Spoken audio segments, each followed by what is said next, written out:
Hoje, vamos mergulhar na fascinante vida e obra de um dos mais renomados escultores e gravadores da história dos Estados Unidos, Gilbert Stuart.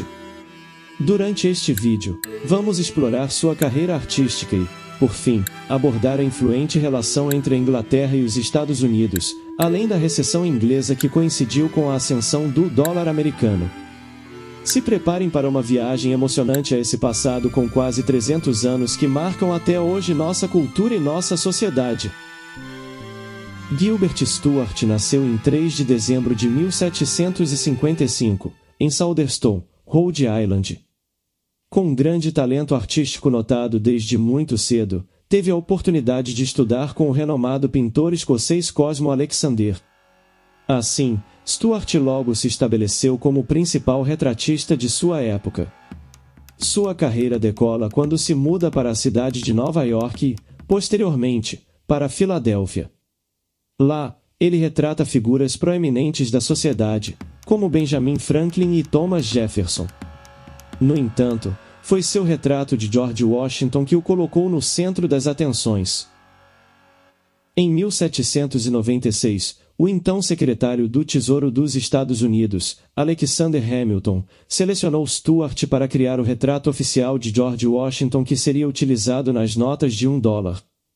O retrato de Stuart ficou conhecido como o Retrato Lansdowne. Ao longo dos anos, a arte de Stuart se tornou parte da cultura pop, e vejam que interessante, o desenho que fez de George Washington tem sido impressa nas notas de $1 desde 1869. Agora, vamos nos aprofundar em nossa conversa e falar sobre a relação entre a Inglaterra e os Estados Unidos e sua conexão que levam à ascensão do dólar americano. Precisamos voltar um pouco no tempo e em alguns fatos históricos. Durante o século XVIII, a Inglaterra era uma potência colonial dominante e mantinha um forte controle sobre as colônias americanas. No entanto, à medida que os sentimentos de independência cresciam entre os americanos dentro das colônias, eles ajudavam a desfazer os laços com a Inglaterra de forma gradual e com desgaste. Em 1776, os Estados Unidos declararam sua independência, estabelecendo-se como uma nação soberana.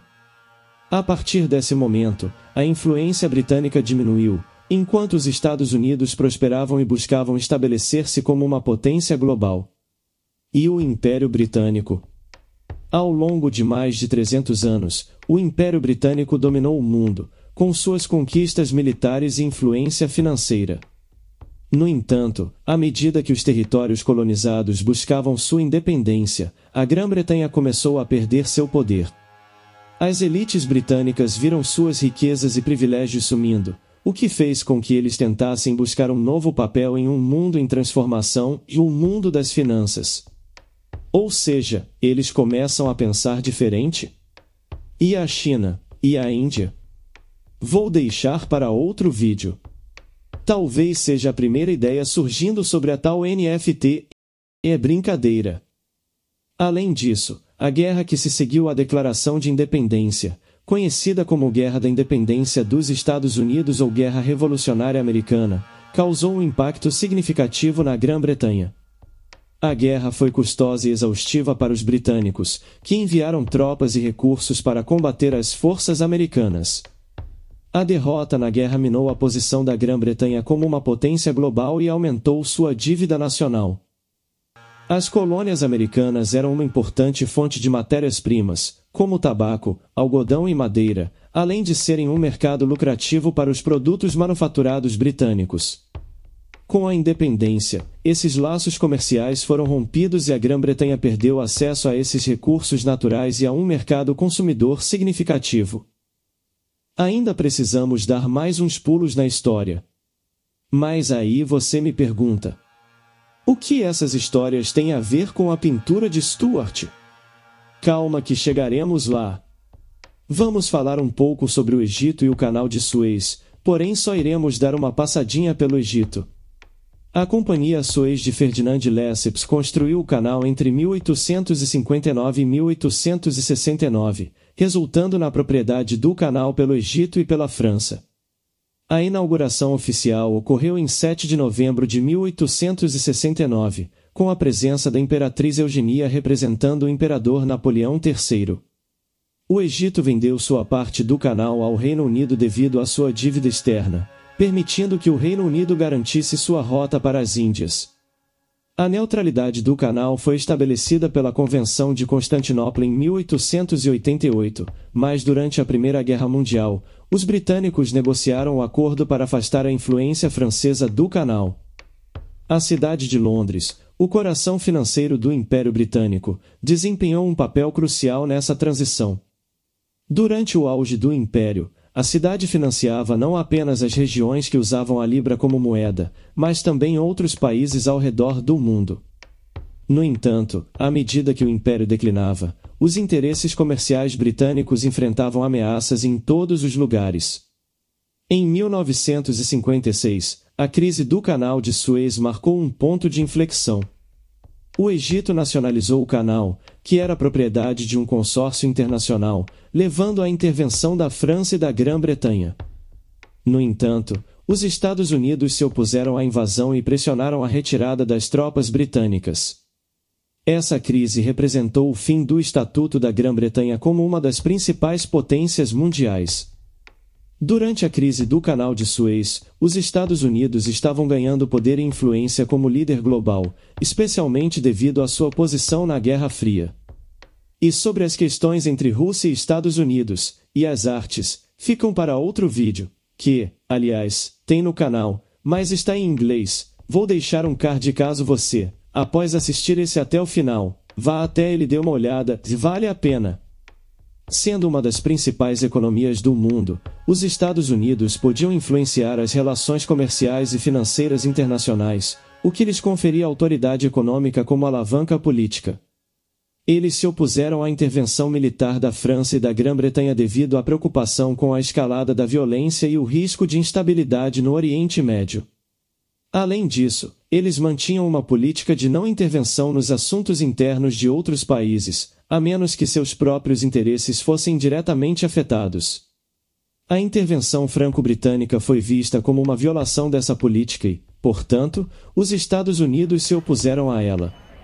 Por fim, os Estados Unidos também poderiam usar sua influência econômica e política para pressionar os britânicos e outros países a recuarem e retirarem suas tropas. Isso pode incluir ameaças de represálias econômicas, restrições comerciais ou outros meios de persuasão política. No entanto, à medida que o Império declinava, os interesses comerciais britânicos enfrentavam ameaças em todos os lugares. Em 1956, a crise do Canal de Suez marcou um ponto de inflexão. Essa crise representou o fim do Estatuto da Grã-Bretanha como uma das principais potências mundiais. Nesse contexto, surgiu o mercado eurodólar de Londres. Para proteger o valor da libra, a Grã-Bretanha reduziu os empréstimos bancários ao exterior, o que levou a uma corrida à libra inglesa. Os bancos britânicos e americanos estabeleceram um mercado para dólares em Londres, conhecido como mercado eurodólar, que permitia contornar a regulamentação dos Estados Unidos. Essa atividade financeira offshore criou um espaço jurídico onde as transações ocorriam virtualmente, fora da economia onde efetivamente aconteciam. À medida que os bancos americanos perceberam as vantagens desse mercado em Londres, transferiram suas operações internacionais para a cidade. A falta de regulamentação e tributação rigorosas tornou Londres um centro financeiro internacional significativo, onde a abundância de riqueza offshore eram ocultadas. Assim, a transição da Grã-Bretanha de uma potência colonial para uma potência financeira moldou o mundo em que vivemos hoje. A influência financeira britânica e suas dependências nas finanças internacionais são notáveis, e estima-se que uma proporção significativa da riqueza offshore global esteja escondida nessas jurisdições. Existe um ditado russo que diz: que descreve um costume antigo em que as pessoas enterravam seu dinheiro para protegê-lo de roubo e desastres. Quando um camponês não tinha como pagar impostos, o senhorio costumava exigir de forma agressiva: Essa expressão era compreendida por todos, pois evocava a ideia de obter algo com grande esforço, enfrentando dificuldades. No Brasil, devido às nossas tradições, podemos utilizar a expressão arrancar a ferros para transmitir a mesma ideia, conseguir algo com muito esforço, mesmo enfrentando dificuldades ou resistência. Mas qual é a relação entre secretário do Tesouro Alexander Hamilton, o Império Britânico, a criação do dólar? Agora vou acrescentar dois personagens, os pesquisadores Brian Cain e Hopkins, historiadores britânicos que desenvolveram a teoria do imperialismo informal. Alexander Hamilton foi um dos fundadores dos Estados Unidos e serviu como o primeiro secretário do Tesouro. Ele desempenhou um papel fundamental na criação de um sistema financeiro sólido para a nação recém-independente, que incluía a emissão de uma moeda nacional, o dólar. A criação do dólar como moeda oficial dos Estados Unidos teve um impacto significativo na estabilidade econômica e no comércio internacional do país. Por sua vez, o Império Britânico foi o maior império colonial da história, exercendo influência econômica e política em várias partes do mundo. Durante o auge do Império, a cidade de Londres era o principal centro financeiro internacional, e os historiadores, Brian Cain e Hopkins, desenvolveram a teoria do imperialismo informal. Essa teoria argumenta que o domínio britânico não era apenas baseado na conquista militar direta, mas também em uma rede complexa de influência econômica, financeira e comercial. Nesse contexto, a criação do dólar pelos Estados Unidos representou um desafio ao domínio da libra esterlina britânica como moeda internacional. O sistema financeiro internacional passou por mudanças significativas à medida que a influência britânica diminuía e os Estados Unidos emergiam como uma potência econômica global. Portanto, a relação entre esses elementos está na interconexão entre o papel de Alexander Hamilton na criação do dólar, o impacto do Império Britânico no sistema financeiro internacional e as pesquisas dos historiadores britânicos Brian Cain e Hopkins, que exploraram o conceito de imperialismo informal para entender a dinâmica do poder econômico e financeiro no período histórico abordado. E por que o dólar se torna um ícone da cultura pop? O dólar se tornou um ícone da cultura popular por causa da influência dos Estados Unidos como uma potência global e da sua posição como a maior economia do mundo. A moeda americana, o dólar, está intimamente ligada à imagem dos Estados Unidos e ao seu poder econômico. A cultura popular muitas vezes reflete e se inspira em elementos que têm um impacto significativo na sociedade. O dólar é amplamente reconhecido como um símbolo de riqueza, sucesso e poder financeiro. Através da música, do cinema, da televisão e da arte, o dólar é frequentemente retratado como um ícone da ostentação, do sonho americano, do consumismo e até mesmo da ganância. Além disso, o dólar é usado em muitos aspectos da cultura popular, como referência em letras de músicas, na moda, como estampas de notas de dólar em roupas, em filmes sobre assaltos a bancos ou enredos relacionados ao dinheiro. O seu design distintivo, com a imagem de figuras históricas, como George Washington e Benjamin Franklin, e símbolos nacionais, como a águia americana, também contribuem para a sua representação visual e icônica na cultura popular. E nosso artista pesquisado no vídeo, Stuart. Bom, ele é um mestre do retrato. Fico pensando se, com o tempo, esses artistas retratistas não acabaram perdendo seus postos para as máquinas fotográficas. Mas um dos maiores fatos é que essas imagens, esses ícones de força e poder, ganham mais força com a propaganda alardeada por artistas. Não acredito que seja proposital, é só uma reflexão, pois, por exemplo, a nação alemã adotou esses ícones em um tempo de guerra que levou ao extermínio de várias pessoas e principalmente dos judeus.